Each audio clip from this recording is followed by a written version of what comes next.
it was going to work. So I had to try it out. Here's what I did. I got a little candle and a mask and some sellotape.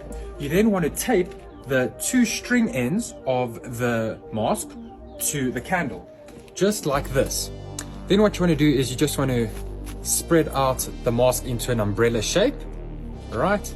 And now I'm going to light the candle.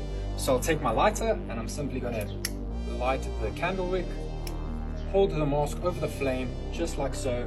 And as it collects the hot air, you're going to see it's going to start to float. And this works exactly the same way a hot air balloon does, where the hot air is less dense than normal air, causing it to float. Face mask. Like that.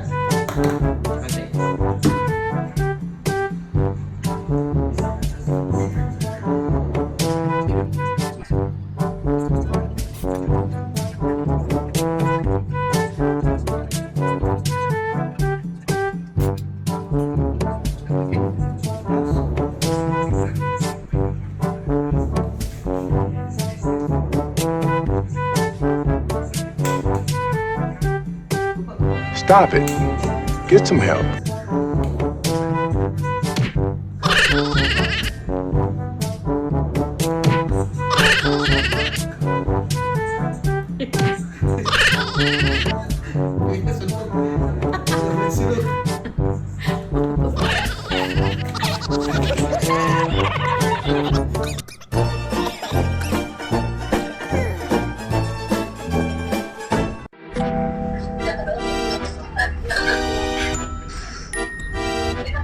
Seriously, what the fuck are you doing?